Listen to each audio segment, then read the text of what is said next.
اللہ علیہ وسلم کو حجرہ عائشہ صدیقہ کے اندر کیا کر دیا گیا؟ ہاں جی توجہ کیجئے. اب جب اختلاف ہو رہا ہے اس چیز پر، تین گروہ بنے ہیں. صحابہ میں سے کسی صحابی کا بھی یہ عقیدہ ہوتا کہ موت کے بعد، روح قبض ہو جانے کے بعد نبی پاک کی روح اعلیٰ علیین میں اللہم الرفیق الاعلیٰ ہے. بات سمجھ آ رہی کیا؟ نبی پاک اپنی زبان اقدس سے شہادت والی انگلی اٹھا کر یوں بلند کر کے کہہ رہے اللہ پاک میں رفیق اعلیٰ میں آنا چاہتا ہوں. کہاں آنا چاہتا ہوں؟ ہاں نبی پاک نے ہاتھ بلند کیا ہوا ہے. نبی پاک بھی بتا رہے کہ رفیق اعلیٰ نیچے کی بات نہیں. بولیے بولیے. ہاں رفیق اعلیٰ وہ مقام جہاں اللہ پاک نے تمام انبیاء کرام کی ارواح مقدسہ کو رکھا ہوا ہے. سمجھ آ رہی ہے؟ نبی پاک فرما رہے میں وہاں جانا چاہتا ہوں، اللہ میں وہاں آنا چاہتا ہوں. اب توجہ کیجئے گا، صحابہ کرام پہ اختلاف ہو گیا. کسی صحابی کا بھی عقیدہ ہوتا کہ موت کے بعد نبی پاک صلی اللہ علیہ وسلم کے ساتھ کلام کیا جا سکتا ہے. ابھی تو نبی پاک دفن بھی نہیں ہوئے. بات سمجھ آ رہی کہ نہیں؟ دفن نہیں ہوئے. نبی پاک کی میت مبارک چارپائی مبارک پر پڑی ہوئی ہے. صحابہ کرام کہتے ہیں نا بھائی اختلاف کرنے کی ضرورت نہیں، آؤ چلتے ہیں نبی پاک سے پوچھ لیتے ہیں آپ کو کہاں دفن کریں. بات سمجھ آ رہی ہے؟ توجہ جاتا ہوں. مگر کسی صحابی نے بھی نبی پاک کی میت کے پاس جا کے جو بھی دفن بھی ہوئی نہیں. کسی نے نہیں پوچھا یا رسول اللہ بتائیے آپ کو کہاں دفن کیا جائے. پتہ چلا سارے صحابہ کرام کا یہ عقیدہ تھا کہ جب نبی پاک کی روح قبض ہو جائے اس کے بعد نبی پاک میں کسی کا نام سنتے ہیں نہ سن کر جواب دیتے ہیں. بات سمجھ آ رہی کہ یہ بالکل صحیح حدیث ہے جس پر کوئی اعتراض نہیں ہے. اور توجہ کیجئے گا، آگے چلیے. یہ کہتے ہیں جناب صدیق اکبر کی میت کو باہر رکھا گیا، پوچھا گیا یا رسول اللہ اجازت ہے تو اندر صدیق کو دفنا دیا جائے. آواز آئی میرے یار کو اندر آنے دیجئے. ایک طرف یہ جھوٹی روایت، دوسری طرف یہ آپ نے دو روایتیں سنی، دو حدیث سنی، تیسری سنیے. حضرت عمر فاروق رضی اللہ تعالیٰ عنہ کا زمانہ ہے، قید پڑ گیا. کیا پڑ گیا؟ قید پڑ گیا. بارش نہیں ہو رہی، بھوک ہے ہر طرف، قید پڑ گیا. اناج نہیں مل رہا، بارشیں جو نہیں ہو رہی. آج بھی بارشیں بند ہے. ہر کوئی دعا کر رہا ہے اللہ رحمت والی بارش عطا فرما. قرآن نے ہمیں سبق دیا کہ تم سورہ نون میں اللہ نے فرمایا کہ تم استغفار کرو. استغفار کے بہت سارے فائدے ہیں. ایک فائدہ یہ ہے کہ جب تم استغفار کرو گے اللہ آسمان سے بارش نازل فرمائے گا. کیا نازل فرمائے گا؟ یہاں لوگ کہتے ہیں مولوی صاحب دعا کریں، بارش کے لیے کیا کریں؟ دعا کریں.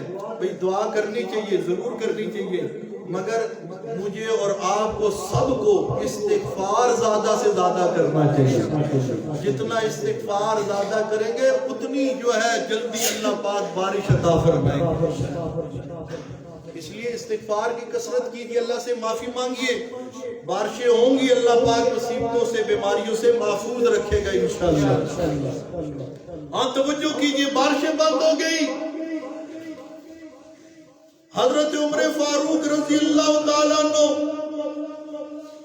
نبی پاک صلی اللہ علیہ وسلم کے چچا حضرت عباس رضی اللہ تعالیٰ عنہ کو لیتی ہے، میدان میں تشریف لاتی ہے اور میدان میں نکل کر اللہ کو مخاطب کر کے کہتے گے اللہ پاک جب تک تیرے محبوب محمد کریم صلی اللہ علیہ وسلم ہمارے اندر موجود تھے بارشیں نہیں ہوتی تھی، ہم نبی پاک کے سامنے درخواست کرتے تھے دعا کی، اللہ تیرے محبوب محمد کریم دعا فرماتے تھے تو بارش نازل فرما دیتا تھا۔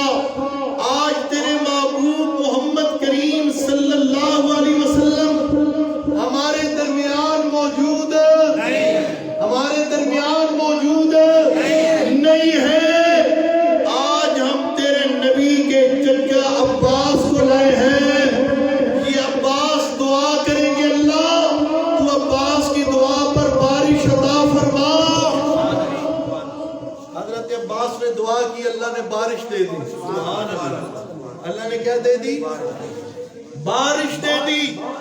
توجہ کیجئے گا، اس میں ایک بات یہ سمجھنے کی ہے کہ کوئی اللہ کا ولی ہو، نیک بندہ ہو، نیک بندہ ہو، اس کو دعا کی درخواست زندگی کے اندر کی جا سکتی ہے۔ بات سمجھ آ رہی کہ نہیں؟ اولیاء اللہ کی کرامات بھی کیا ہے؟ برحق ہے۔ بولی اولیاء اللہ کی کرامات کیا ہے؟ برحق ہے، مگر ولی کیا اپنے اختیار میں نہیں، کس کے اختیار میں ہوتی ہے؟ اللہ ہی کے۔ اور یہاں حضرت عباس رضی اللہ تعالیٰ عنہ کو جو لایا گیا، یہ جو وسیلہ ثابت کرنے کی کوشش کرتے بھئی یہ ہے ان کی زندگی کا معاملہ، اس کے اندر کسی کا اختلاف نہیں۔ آپ کسی عالم کے پاس جائیں، کسی اللہ کے نیک بندے کے پاس جائیں، ولی کے پاس جائیں، جا کے دعا کروائیں، کروانا بالکل جائز ہے، مگر موت کے بعد، وفات کے بعد اس کی قبر پہ جا کر درخواست کرنا یا اس کا وسیلہ پیش کرنا، اللہ اس کے وسیلے سے یوں کر دے، یہ بالکل ناجائز ہے۔ قرآن حدیث سے اس کا کوئی ثبوت ہاں، حضرت عمر رضی اللہ تعالیٰ عنہ نے حضرت عباس نبی کے چچا کو کہا دعا کیجئے، انہوں نے دعا کی، اللہ نے بارش فرما دی۔ توجہ کیجئے گا، دوسری بات جو میں سمجھانا چاہتا ہوں وہ یہ کہ اگر موت کے بعد نبی پاک صلی اللہ علیہ وسلم کے ساتھ کلام کیا جا سکتا ہوتا، آپ کلام سنتے ہوتے، کلام سن کر جواب دیتے یا دعا کر سکتے ہوتے یا سفارش کرتے ہوتے، تو حضرت عمر فاروق نبی پاک کا اعلیٰ وسیلہ چھوڑ کر حضرت عباس کے ادنیٰ وسیلے کو اختیار نہ کرتے۔ جناب عمر فاروق رضی اللہ تعالیٰ عنہ روضہ رسول پر چلے جاتے، جا کر درخواست کرتے یا رسول اللہ صلی اللہ علیہ وسلم بارشیں نہیں آ رہی، آپ دعا فرمائیے، میں عمر استدعا کر رہا ہوں، درخواست کر رہا ہوں، آپ اللہ سے دعا فرمائیے، اللہ بارش دے دے۔ حضرت عمر نبی پاک صلی اللہ علیہ وسلم کی قبر مبارک پر، روضہ مبارک پر جا کر نہیں کہتے، بلکہ نبی پاک کے چچا سے دعا کرواتی ہے۔ پتہ چلا حضرت عباس نبی کے چچا کا عقیدہ بھی یہی، اور خلیفہ برحق دو جناب سیدنا عمر فاروق کا عقیدہ بھی یہی ہے کہ جب نبی پاک پر موت آ گئی، نبی پاک نہ کسی کا کلام سن سکتے ہیں نہ جواب دے سکتے ہیں۔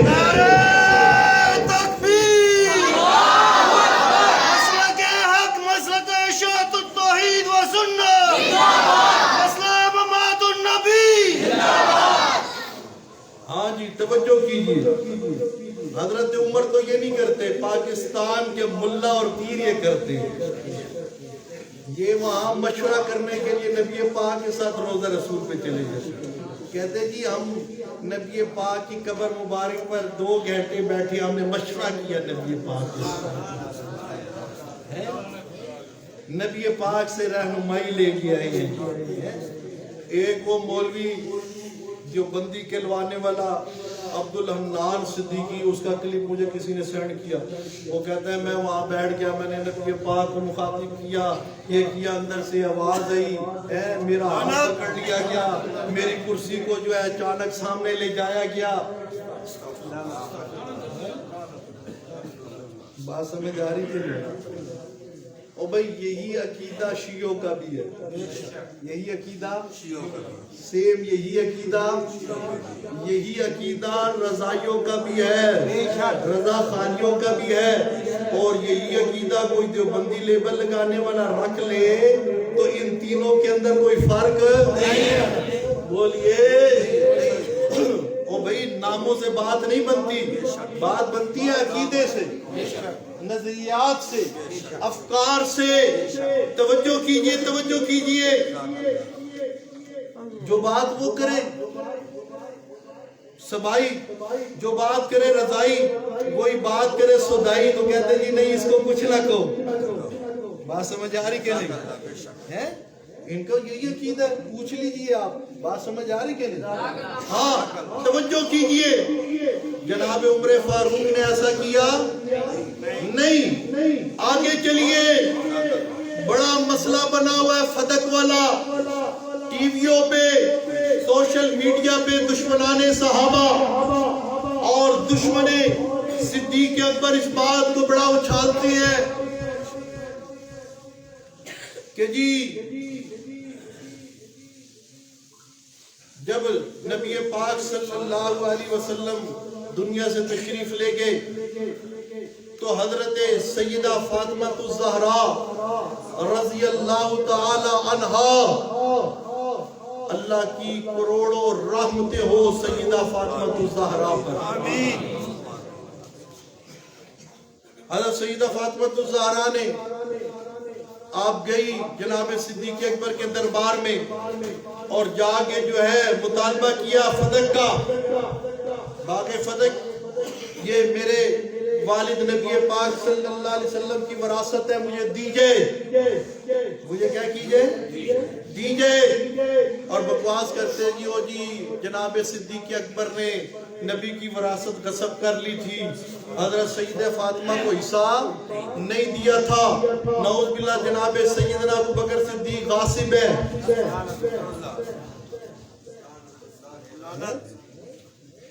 تھوڑی دیر کے لیے سوچئے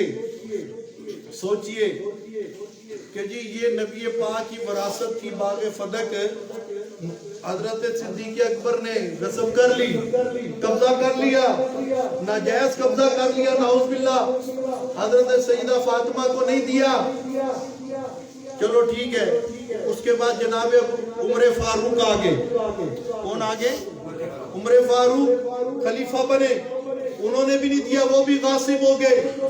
اس کے بعد حضرت عثمان غنی آگے، نعوذ باللہ وہ بھی غاصب، انہوں نے بھی نبی پاک کی جو ہے اولاد کو، آل کو حصہ نہیں دیا. تو جب حضرت علی المرتضی رضی اللہ تعالیٰ عنہ خلیفہ بنے، پھر انہوں نے باغ فدق جو ہے نبی کے خاندان پر کیوں نہیں تقسیم کیا؟ ساری صبائیت مر سکتی ہے، سینہ پیٹ سکتی ہے، اپنا چہرہ نوچ سکتی ہے. اس حقیقت کا جواب بات سمجھ آ رہی کہ نہیں؟ اگر یہ سیدہ فاطمہ کا حق بنتا تھا اور نبی کی مالی وراثت ہوتی تو چلو پہلے تو 3 خلیفہ نے بقول تمہارے غصب کر لی، نعوذ باللہ، انہوں نے تو حق نہیں دیا. تو جب حضرت علی المرتضی خلیفہ بنے پھر تو ملنی چاہیے تھی نا کہ نہیں ملنی چاہیے تھی؟ علی تمہارے عقیدے کے مطابق حضرت علی المرتضی بولیے رضی اللہ تعالی، مشکل کشا ہے، حاجت روا ہے، ان کے سامنے کوئی پر نہیں مار سکتا، کوئی بات نہیں کر سکتا. تو پھر ان کے ہاتھ سے خلافت کیسے چھین لی گئی؟ مشکل کشا سے تو کوئی خلافت نہیں چھین سکتا. بات سمجھ آ رہی کہ نہیں؟ الہ سے تو کوئی خلافت نہیں چھین سکتا. یہ تو کہتے ہیں وَعْلَمُوا أَنَّ عَلِيًّا هُوَ الْإِلَٰهُ لَا إِلَٰهَ إِلَّا هُوَ، جان لو پکی بات ہے علی ہی الہ، علی کے علاوہ الہ کوئی نہیں۔ یہ ان کے عقیدے، آج کل تو سوشل میڈیا کا دور ہے بھائی، ان کے ذاکروں کے کلپ سنیے، بات سمجھ آ رہی کہ نہیں؟ ہاں، فرقہ واریت پر ہم لعنت بیچتے ہیں، مگر اللہ کے علاوہ کسی کو الہ مانا جائے یہ شرک ہے، اس کی تردید کرنا فرض ہے۔ بات سمجھ آ رہی کہ نہیں؟ ہاں، توجہ کیجئے گا۔ کہتے جی باغ فتح کے لیے جب حضرت فاطمہ گئی، انہوں نے مطالبہ کیا، حضرت جناب صدیق اکبر رضی اللہ تعالیٰ عنہ نے آگے سے سیدہ فاطمہ الزہرا رضی اللہ تعالیٰ عنہ کو نبی پاک صلی اللہ علیہ وسلم کا قول سنایا، فرمایا کہ سیدہ بات ایسے ہے کہ نبی پاک صلی اللہ علیہ وسلم نے فرمایا لا نورثو ما ترکنہ صدقہ، ہم انبیاء کا کوئی مالی وارث نہیں ہوتا، ہم جو کچھ چھوڑ جائیں وہ سارے کا سارا صدقہ ہوتا ہے۔ لا نورث ما ترکنہ صدقہ، ہم جو کچھ ترکہ چھوڑتے ہیں وہ سارے کا سارا کیا ہوتا ہے؟ ہمارے مالی وارث نہیں ہوتے، ہمارے علمی وارث ہوتے ہیں۔ نبی کی جو وراثت ہے وہ علم ہے، وہ کیا ہے؟ مال نہیں ہے۔ جیسے یہ حدیث ابھی میں نے آپ کو ابو دردہ والی اور عالم کی فضیلت، طالب علم کی فضیلت جس میں بیان ہوئی، جو لیٹ آئے وہ تو محروم رہ گئے، آپ نے شروع والوں نے سماعت فرمائی ہے۔ تو اب توجہ کیجئے گا کہ نبی پاک صلی اللہ علیہ وسلم کا قول سنایا کس نے؟ جناب صدیق اکبر نے۔ جب سیدہ فاطمہ الزہرا نے جناب صدیق اکبر کی زبان سے اپنے والد محترم نبی پاک کا قول سنا، آپ واپس تشریف لے گی، نہ کوئی ناراضگی، نہ کوئی رولا، نہ کچھ نہ کہا۔ بات سمجھ آ رہی کہ یہ رولا تو یہودی نسل سوائیوں نے بنایا، کیونکہ یہودیوں کا شروع سے کام رہا اسلام کے اندر بگاڑ پیدا کرنی ہے، مسلمانوں کو تقسیم کرنا ہے۔ یہ عبداللہ ابن سبا یہودی، اس کی ذریت، اس نے یہ مسئلہ بنایا اور آج بھی لوگوں کو اس کے اندر کیا کیا ہوا ہے؟ الجھایا ہوا ہے۔ توجہ کیجئے گا، توجہ کیجئے گا، بات یہ سمجھانا چاہتا ہوں، اگر سیدہ فاطمہ الزہرا رضی اللہ تعالی عنہا کا یہ عقیدہ ہوتا کہ موت کے بعد، وفات کے بعد نبی پاک کے روضے پر جا کر گفتگو ہو سکتی ہے، درخواست ہو سکتی ہے، وہ بات سن سکتے ہیں، ان سے کلام کیا جا سکتا ہے، وہ جواب دے سکتے ہیں، رہنمائی کر سکتے ہیں، سیدہ فاطمہ نبی پاک اپنے والد محترم کی قبر پر چلی جاتی، جان کر کہتی ابا جان مجھے وراثت میں سے حصہ نہیں مل رہا، میری رہنمائی کرے۔ جناب صدیق اکبر بھی سیدہ فاطمہ کو لے کر نبی پاک کے روضے پر رہنمائی کے لیے چلے جاتے، نہ سیدہ فاطمہ کی نہ سیدنا ابو بکر صدیق کے پتہ چلا۔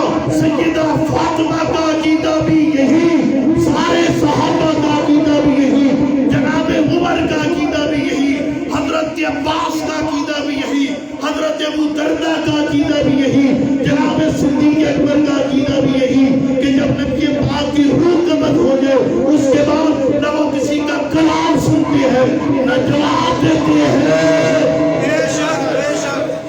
سمجھ آ رہی کہ نہیں؟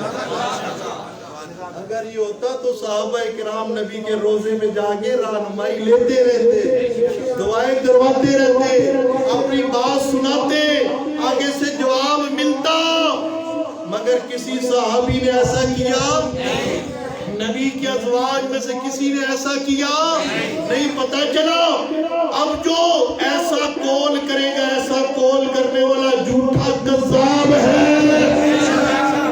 کیا ہے وہ؟ جھوٹا اور کذاب ہے، کذاب ہے۔ پاک صلی اللہ علیہ وسلم کے پاس ایک عورت آئی اور آ کر کہنے لگی، ایک مسئلہ پوچھا۔ نبی پاک صلی اللہ علیہ وسلم نے اس خاتون کو فرمایا، اپنی صحابیہ کو فرمایا بھی کل آنا، میں تمہیں تمہارے سوال کا کیا دوں گا، جواب دے دوں گا۔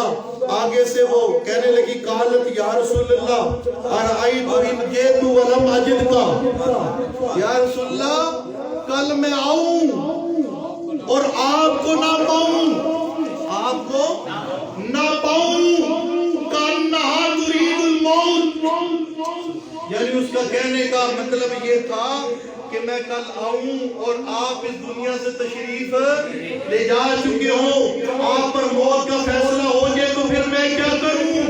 توجہ کیجئے گا، پھر میں کیا کروں؟ آگے سے نبی پاک نے فرمایا، اے خاتون، قال فإن لم تجدینی فآتی ابا بکر، اگر تو کل آئے اور میرے پر موت کا فیصلہ ہو جائے، میں محمد کو نہ پائے، فآتی ابا بکر، تو پھر تیری رہنمائی میرا ابو بکر کرے گا۔ شان صحابہ، شان صحابہ، یہ ہے صحیح فضیلت جناب سیدنا ابو بکر صدیق کی، اس لیے حق کے اندر باطل کو شامل مت کیجئے، سچ کے اندر جھوٹ کو مت بلائیے۔ جناب صدیق اکبر کا مقام اعلیٰ ہے، رتبہ بلند ہے، شان عالی شان ہے۔ اللہ ہمیں ان کے نقشے قدم پر چلنے کی توفیق عطا فرمائے۔ ایک اعلان، صرف ایک منٹ کے لیے بیٹھیے گا۔ ایک اعلان آپ کے سامنے ہے، کسی سے ڈکا